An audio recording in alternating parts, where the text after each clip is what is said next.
Hello folks, you'll have to forgive me, I am coming down with the lurgy it seems from the weekend festivities, which is great because my voice is now currently on its way out. So if I have to change my makeup in my voice as we go through, please stick with me. It is one of those things, I'm afraid. I need to keep up with the schedule because I have a lot of legions and armies to get through this week.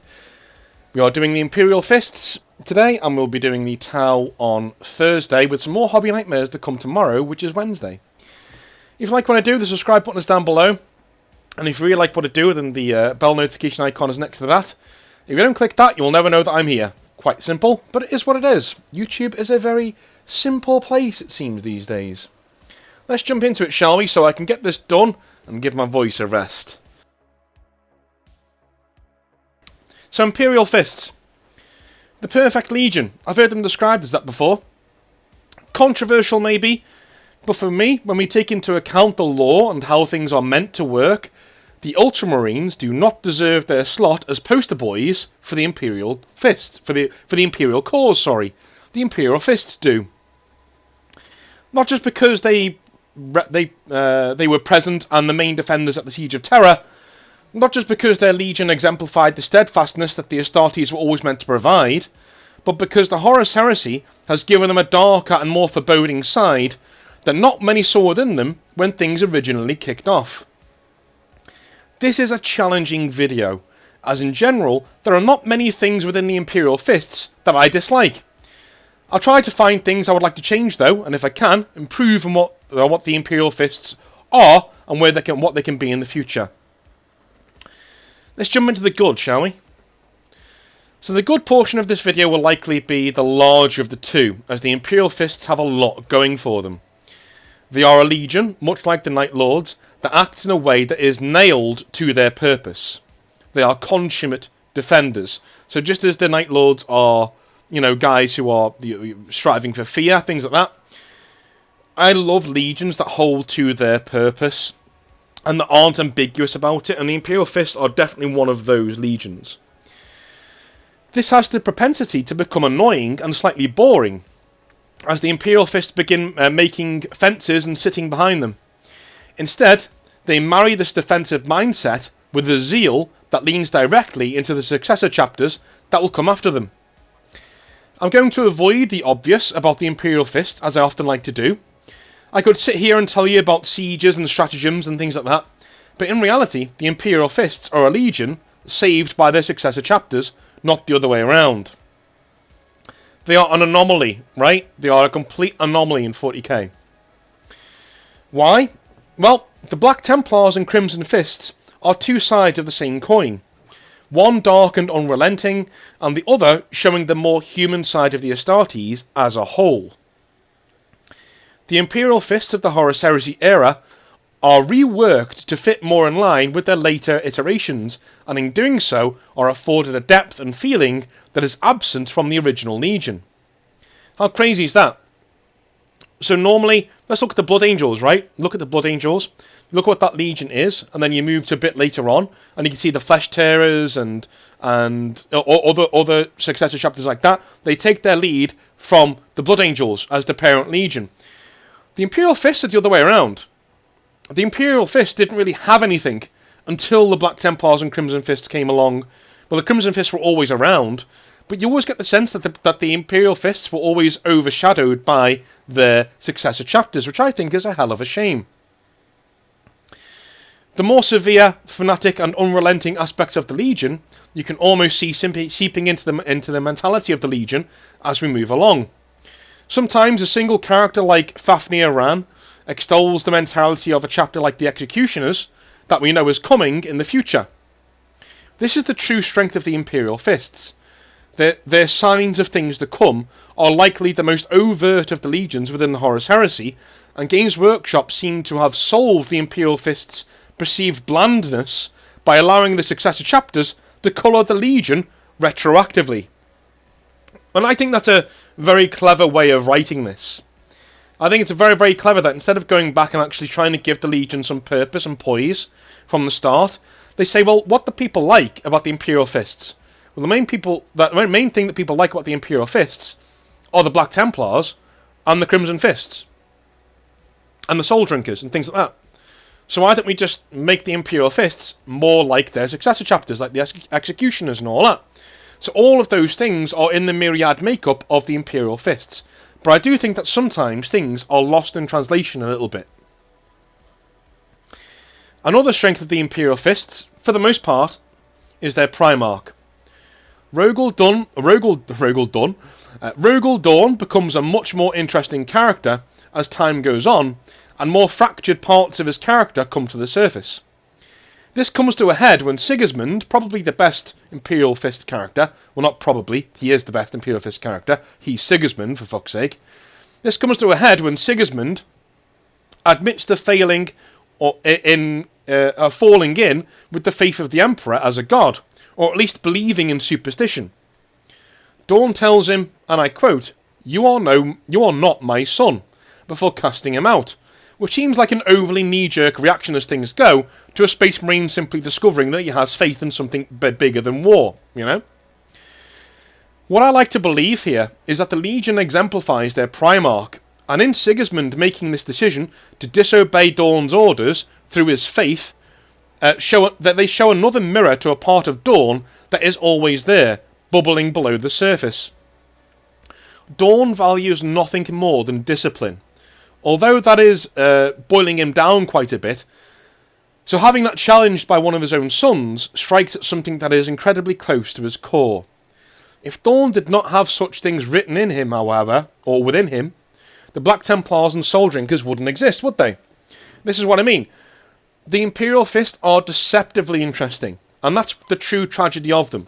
They're deceptively interesting. They're more interesting than you think. And that should never really be the case for any sort of Legion going forwards. A Legion should just be interesting. You shouldn't have to dig for the interest. Whereas, I'm afraid, with Imperial Fist, that's exactly what you've got to do. Which is why, when we move into the bad, you'll start to see exactly what I mean. The retroactive way in which the Imperial Fists are given depth does harm them, however. And I generally feel that unlike legions like the Space Wolves, Thousand Sons, or Blood Angels, the Imperial Fists have no culture or identity aside from being the yellow guys who are good at defending things. The Imperial Fists need their successor chapters to give them an identity moving forwards, and the Legion can only need that if it has no identity really to start with. A blank canvas is what the Imperial Fists are, with all the pitfalls and advantages that brings with it. In turn, Rogel Dawn himself can be read as a boring character, because his Legion has no outwardly obvious flaws. The flaws that are present only really manifest in the successor chapters, that ironically, eventually, give the Imperial Fists real depth and character as we get into the 41st millennium. Just have a little think for me. What is Rogel Dawn's major flaw? Have a little think. I mean, all the Primarchs have one, right? All the Primarchs have a major flaw. Horus has his ambition. Fulgrim has his pride and obsession. Conrad Curze is, well, Conrad Curze. Sanguinius is cursed with foresight and tragedy. Even Guilliman can seem as an overly rigid, naive, and slow to act when the Emperor needs him most. What of Dawn, though? I mean, you could say he is tactically inflexible, and that's a flaw, but I think this bypasses a lot of evidence to the contrary. Much like magic systems, Primarchs are only really as interesting as their limitations, their flaws, and the reason those flaws play into their lives in positive and negative ways. Dawn is simply shorn of this interest because GW needed a stout and staunch defender of terror in the Emperor's absence. The Khan was overly aggressive, Sanguinius was the hero holding morale together, so Dawn simply cannot afford to really let any flaws in, and that is a shame for him and the Legion in the long run. The last real drawback of the Imperial Fist that I'd like to cover lies in their similarity to another Legion. And it's not the Iron Warriors. No, the Ultramarines are the mirror image of the Imperial Fists in every way that matters. Whilst the boys in blue are tactically flexible, however, the Imperial Fists are more focused on defence. This is literally almost the only difference between the outlook of the two legions, though, before we see the Black Templars and others taking the Legion in an interesting new direction. Even the rules of the Imperial Fists put a lot of emphasis on bolter drills. Bolter drills. Really, GW? The thing the Imperial Fists are good at is the standard, boring weapon every Marine has. Riveting stuff. There are too many similarities with the Imperial Fist and Ultramarines. We don't need yet another good boy stable loyalist legion. We need more interest. And that's where we get into the other part of this. What would I change? My favourite part of any video, but sometimes this can be quite challenging. But for the Imperial Fists, this is actually quite an easy thing to do. Give me a second and let me have a little drink of tea to sort my voice out.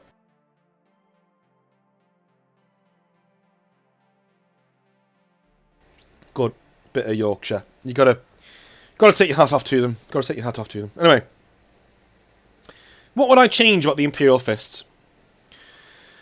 So this is one of those back to front changes where I generally shy away from 40k and the Black Templars, Crimson Fist and their successors. They are nice and secure, and perfect as they are for me. I love them. No. Instead, we are heading back to the Imperial Fist's origins as a whole and changing things from there. Instead of the Imperial Fists having no set culture, instead, we are renaming the world of Inwit, which was the home world of the Imperial Fists, to Aegea, or Aegea, and essentially making the Imperial Fists the ancient Greek answer to the Ultramarines' Roman trappings. So we're taking the ancient Greek thing away from the Iron Warriors, because I'm going to do something different with them, because they deserve more than these are simply ancient Greeks, right? Because number one, the ancient Greeks didn't even fight like the Iron Warriors, so it was always something that didn't really sit well with me. The Iron Warriors have all of these ancient Greek trappings. I think it works a lot better with the Ultramarines. So the Iron Warriors, don't get frustrated if you're an Iron Warriors fan. So am I. They're going to get their own thing. That's just as cool as the ancient Greek stuff. We'll go into that when I'm getting to the Iron Warriors video. On Aegea, there are city-states that kind of act like a cross between the cities of the game Frostpunk and the polis cities of ancient Greece. So in Frostpunk, what you've got is cities that are inside of craters, basically, where you can shelter from the cold, and they're all running around generators, and they're linked by like train stations and stuff. So it naturally leads itself into siege warfare, right? Which is what the Imperial Fist is supposed to be very good at. Each city needs to be extremely good at defending their walls and resources, and to do this, in the cold of Aegea, they use the Power Lance, a shining beacon spear that is gifted to any warrior of the Aegean clans when they come of age. Their shields also have rudimentary repulsor technology within them that slows down projectiles and actively fires them back at their enemies if the bearer is skilled and quick enough. Think an ancient Greek hoplon shields with shimmering power fields around them. Rogel Dawn comes to this world and rises to lead it much as he does in real life. He has an affinity for building fortresses, which means as soon as he takes one, it never really returns to enemy hands. When the Emperor arrives, he sees a world full of people, not simply good at defending walls, but the Emperor sees more. He sees the perfect bodyguards. And so, top Imperial statesmen and leaders within the Imperium are given Imperial Fists as bodyguards. They are termed as the first and last line of defence against the big bads of the galaxy, and before long, most loyal Imperial worlds have at least one representative of the Imperial Fist Legion within them. So, even if the Lunar Wolves take a planet, right, one or two Imperial Fists will be sent to basically rule the planet and make sure that it's not going to fall back into enemy hands. That's how talented these guys are. One or two of them can make all the difference. Each legionary has a power lance and shield that depicts the heraldry of their family lineage. Whilst they all wear the gold and yellow of the Legion, their shields are different colours with different trappings depending on what part of Aegea they hail from. Those not from the home world simply have their shields coloured silver with their own sigils taken during their campaigns within the Legion. So if they get a notable kill of a certain beast or alien, their heraldry might be that kind of thing. Should a choke point need holding? Should defeat not be an option? Should the Imperium need to buy time for a larger war effort to be won? They send for Dawn and his Legion. The Imperial Fists become Paragons of the Imperial cause, Knights, Paladins of the Emperor. The naming conventions of the Legion, as in their names, are similarly ancient Greek in design, and most champions wear helmets in the Corinthian style. If you don't know what that is, Google it. It's a really cool helmet with a nice horsetail crest on it. One thing does creep into the stoic forms of the Imperial Fists, however. Faith. Because the Imperial Fists are quite zealous. Because they come from quite a xenophobic world of city-states that don't really get along. So they naturally lean towards, faith and being part of the larger whole, right? The Imperial Saints of the Warhammer setting start their journey here with the Imperial Fists, and not with Horus Lupercal. They find their way to the Lunar Wolves eventually, but the first Saints rise in the obsessive and zealous stalwarts of the Imperial Fists. This also means that both Lorgar of the Wordbearers and Rogel Dawn are quite close in terms of friendship, but Dawn sees worship of the Emperor as a means to an end, right? So he sees religion as sort of a, yes, my father should be kind of worshipped, but I don't think he's a god, because we know better. But it's good to use it on the local populace so that they actually follow us, without any sort of by the by, Whereas Lorgar actually believes the Emperor is a god. This leads to a falling out between the two, and even a duel, if you want to go that way. That'd be quite cool.